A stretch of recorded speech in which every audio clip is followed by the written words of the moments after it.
நிகிதா வணக்கம். நிச்சயமாக திருநெல்வேலி மாவட்டம் பாப்பாக்குடி பகுதியில் நள்ளிரவில் 1:15 மணி அளவில் இரு தரப்பினருக்கிடையே ஏற்பட்ட மோதலை கட்டுப்படுத்த முயன்ற உதவி ஆய்வாளர் எஸ்ஐ மீது 17 வயது சிறுவர்கள் 2 பேர் 17 வயது சிறுவர்கள் 2 பேர் சேர்ந்து நடத்திய தாக்குதலில் தனது பாதுகாப்புக்காக உதவி ஆய்வாளர் துப்பாக்கிச்சூடு நடத்தியதில் 17 வயது சிறுவன் ஒருவன் காயமடைந்துள்ளான்.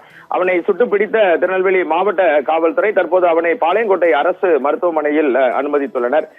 நேற்று இரவு இந்த பாப்பாக்குடி பகுதியில் பார்த்தீர்கள் என்றால் சரித்திர பதிவேடு குற்றவாளி என்று முதற்கட்ட தகவலாக கூறுகிறார்கள். 2 சிறுவர்கள் ஏற்கனவே இவர்கள் மீது பல்வேறு வழக்குகள் இருப்பதாகவும் கூறப்படுகிறது.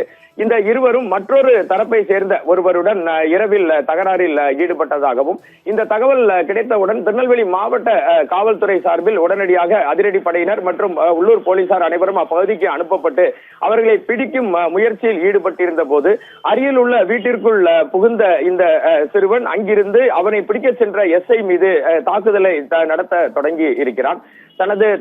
தனது பாதுகாப்புக்காக எஸ்ஐ அந்த சிறுவன் மீது துப்பாக்கி சூடு நடத்த வேண்டிய கட்டாயம் ஏற்பட்டதாகவும் இதில் காலில் சிறிய காயம் ஏற்பட்டவுடன் அந்த கலவரம் கட்டுக்குள் வருகிறது. உடனடியாக அந்த சிறுவனை மீட்டு திருநெல்வேலி அரசு மருத்துவக் கல்லூரி மருத்துவமனையில் தற்போது சேர்த்துள்ளனர்.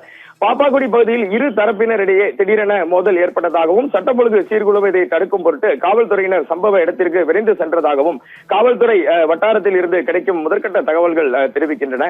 மோதலில் ஈடுபட்டவர்களை சமாதானப்படுத்தி நிலைமையை கட்டுக்குள் கொண்டு வர முயற்சித்த போதும் இந்த சிறுவன் தொடர்ந்து காவல்துறையினரை தாக்க, குறிப்பாக எஸ்ஐ உதவி ஆய்வாளரை தாக்க முயற்சித்ததாகவும் நிலைமையை கட்டுக்குள் கொண்டு வர உதவி ஆய்வாளர் எச்சரிக்கை விடுத்தும் சிறுவன் தொடர்ந்து அச்சுறுத்தியதால் வேறு வழியின்றி தனது துப்பாக்கியால் அந்த சிறுவனின் காலை நோக்கி சுட்டுள்ளார். துப்பாக்கிச் சூட்டில் காயமடைந்த சிறுவன் உடனடியாக பாளையங்கோட்டை அரசு மருத்துவமனைக்கு கொண்டு செல்லப்பட்டு சிகிச்சைக்காக அனுப்பப்பட்டுள்ளான். காவல்துறையினர் வழக்கு பதிவு செய்து மோதலின் காரணம், அதில் ஈடுபட்டவர்கள் யார், உதவி ஆய்வாளர் மீது தாக்குதல் நடத்த முடிந்த சிறுவன் யார், அவனது பின்னணி என்ன என குறித்து தீவிரமாக விசாரணை நடத்தி வருகின்றனர். இப்பகுதியில் பதற்றம் நிலவுவதால் கூடுதல் காவல் படையினர் குவிக்கப்பட்டு பாதுகாப்பு பலப்படுத்தப்பட்டுள்ளது. துப்பாக்கி சூடு நடத்திய உதவி ஆய்வாளரிடமும் விசாரணை நடத்தப்பட்டு வருகிறது. நிகிதா, இதுவே தற்போது இருக்கும் முதற்கட்ட தகவல். விரிவாக சம்பவம் குறித்து விசாரித்து வருகிறோம். தொடர்ந்து தகவல்களை திரட்டி வருகிறோம். நிகிதா.